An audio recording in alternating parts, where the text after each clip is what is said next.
안녕하세요. 추상미입니다. 자, 이무영 감독입니다. 여러분들 반갑습니다. 예.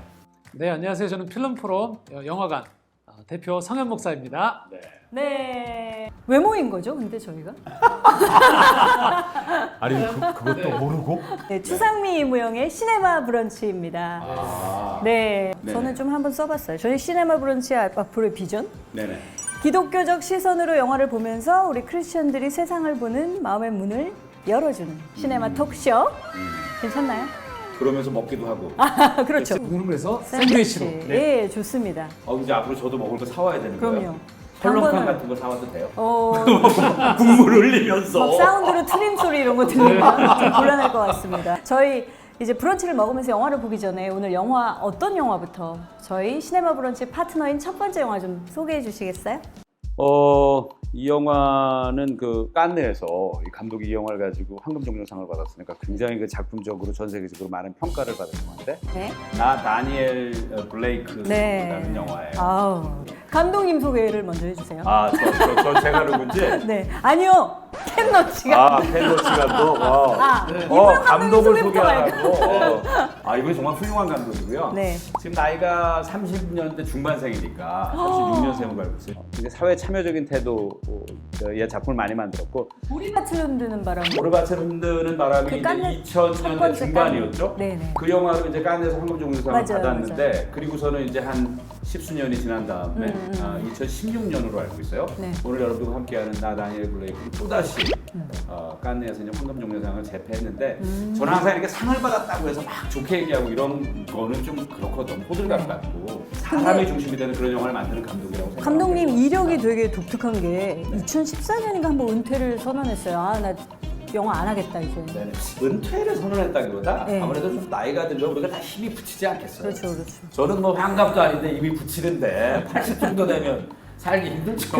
그래서 숨쉬기도 힘들 은퇴를- 것 같아 저 같으면은. 그런데 영국의 그 복지 정책을 삭감하면 확실히 그 가난한 사람들이 어떤 복지의 사각지대에서 먹고 사는 문제를 이제 해결을 못 하잖아요. 이제 그것에 굉장히 좀 분노해서 목을 품고 네, 다시 나와서 메가폰을 만들었고 그걸 이제 깐느를 재패하게 된 어떻게 그런 보면 이 영화가 영화는 되겠죠. 굉장히 목적 의식을 갖고 만든 영화네요. 그렇죠. 시작부터가. 네. 오늘도 한번 기대를 해보겠습니다. 다니엘 블레이크 우리 아주 재밌게 보자고요. 브런치를 네네. 먹으면서 그럼 영화 보기 시작할까요? Good morning, Mr. Blake. My name's Amanda. Right, I'm the lad struck it by for you.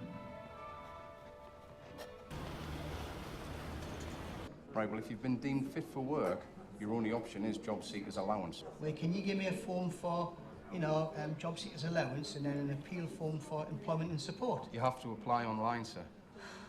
I can't do that. But I've never been anywhere near a computer. Do you know what? We're digital by default. Oh, here we can. I hear this all the time on the phone. I'm digital by default. Well, I'm pencil by default. You'll find it online, sir. I must ask you to leave now if you've got no appointment. 관공서를 이제 찾아가는 장면. 네. 그 장면에서 좀 하실 말씀들이 많을 것 같아요. 어떻게 보셨어요? 뭐 사실 저희 이 영화 2016년, 17년 저희 영화관에서 했는데 그때 정말로 오셨던 분들 중에서도 관공서 분들도 오셔서 많이 보셨어요. 이 영화를. 아마 자기 성찰을 좀 하려고 하셨던 것 같아요. 진짜. 네네네. 오. 이 영화 자체가 함의하는 게 단지 영국이라는 사회만의 문제가 아니고 확실히 한국 안에서 또는 언제든지 어느 사회에서든 관료화되어 있는 사람 또는 사람이 어떤 존재인지를 잊어버리면 언제든지 저런 현상들이 일어나지 않는가라는 그런 생각이 좀 들어요.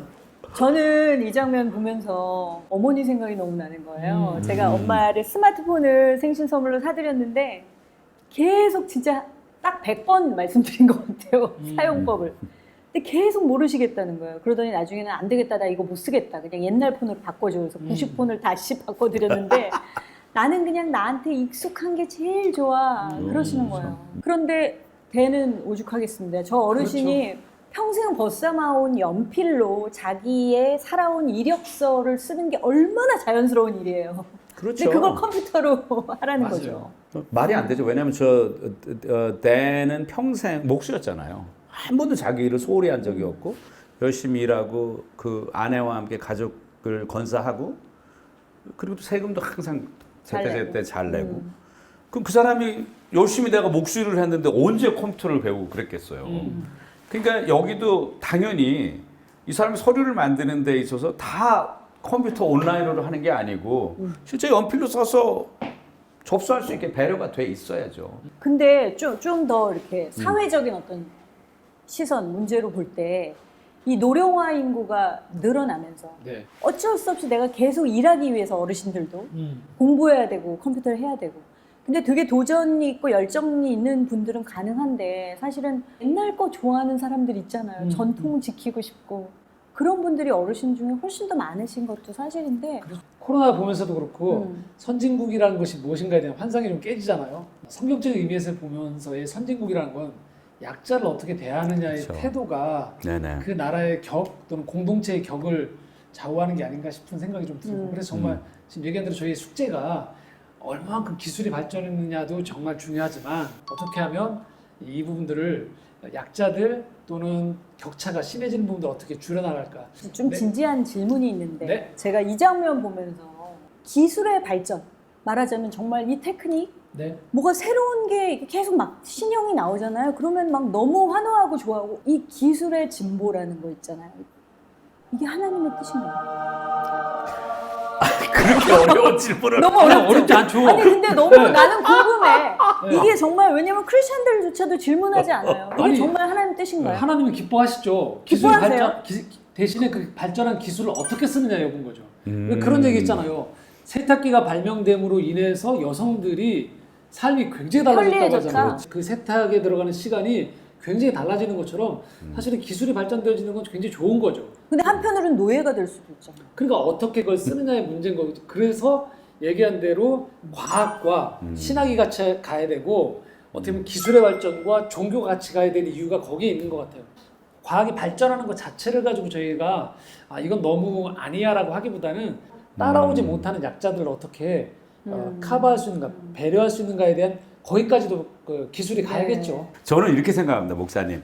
코로나 바이러스 때문에 대면 예배를 드리지 못하는 상황에서 우리가 온라인으로 또 예배를 드릴 수 있잖아요. 네. 과거에 우리가 뭐 흑사병이나 100년 전에 스페인 독감 시대에 우리가 있었다고 하면 그리고 이거 다 모이면 이게 바이러스 때문에 많은 사람들이 죽을 수 있다 이러면 예배를 못 드리는 거잖아요. 그러네. 또 그렇게 생각하니까 이 기술의 발전이 지금은 이 어려운 때 우리가 온라인으로도 예배를 드릴 수 있는 게 참 감사하구나 하고 기뻐할 줄 아는 게 맞는 것이 아닌가. 제가 신앙인으로서 저는 그렇게 생각하는데 네. 너무 잘난 척인가? 목사님 죄송해요. 제가 아멘으로 제가 화답을 해야 돼요. 죄송합니다 지금. 근데 정말 결핍이 되어 보니까 소중한 걸 공예배의 소중함을 그렇죠. 알겠더라고요. 진짜. 그렇죠. 예. 네. 저희 기술의 발전 얘기하다가 그렇습니다. 네.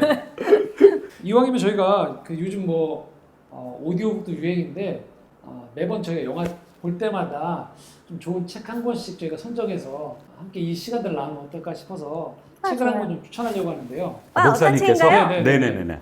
자크 헬룰의 세상 속의 그리스도인이라는 책인데요. 음. 깜짝 놀라기 다니엘 블레이크에서 이야기하는 것들을 선지자적으로 예언했던 내용들이 좀 나오거든요. 한 챕터를 오디오북으로 잠깐 좀 듣고 준비해봤습니다. 이야기를 했으면 좋겠습니다. 네네. 우리 문명에서 일어나는 첫 번째 놀라운 현상은 오늘날 모든 것이 수단이 되었다는 것이다. 더는 목적이 없다. 우리는 우리가 어디를 향해 걸어가고 있는지 더는 알지 못한다. 우리는 우리의 집단적 목표들을 잊었다. 우리는 놀라운 수단만 갖추고 아무것도 아닌 곳에 도달하려고 거대한 기계를 작동하고 있다.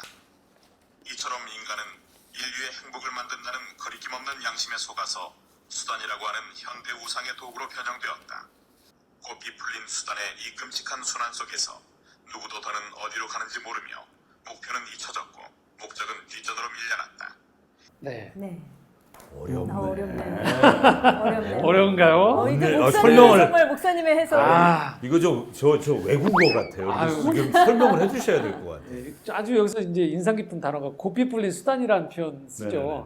그러니까 수단은 어디까지나 도구로 이용돼야 되는데 수단 자체가 목표가 돼버리고 목표가 왜 우리가 이걸 해야 되는지를 잊어버리는 거죠. 마치 영화로 보면 저희가 원래 이 편리와 공정은 사람을 위한 것이었는데 그렇죠. 사람이 증발돼 버리고 편리와 공정만 남아버리니까 계속 앵무새처럼 사람은 그 안에서 어디로 갈지 모르고 길을 잃어버리는데 계속 그런 것처럼 기술의 발전은 수단인데 그걸 통해서 이루어야 될 목적은 사람 또는 어떤 영혼에 대한 관계의 회복들이 가야 되는데 다 증발돼 버리는 거죠, 그냥. 오히려 수단의 노예가 그렇죠. 되는 사람들이 다 다니엘 블레이크가 사실 저는 이 영화에서 말하고자 한 부분하고 일맥상통하는 그렇죠. 점이 바로 있다는 그런 생각이 말씀이죠. 들거든요. 그러니까 인간을 위해서 만든 모든 제도나 시스템들이 오히려 인간을 노예화하고 수단화시키는 그런 세상에 대해서 줄기차게 얘기하고 있는 것 같아서 저는 이 두 분이 만나면 굉장히 대화가 잘 되겠군요.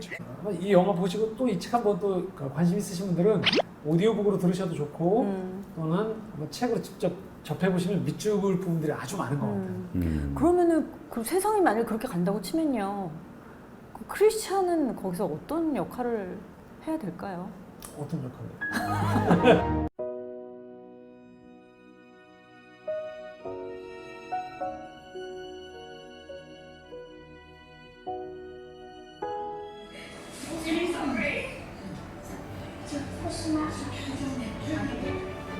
저 이거 보면서 너무 울었어요. 대는 돈으로 살 수 없는 것을 우리에게 주었. 괜찮았어요? 너무 좋아요. 그래? 대화.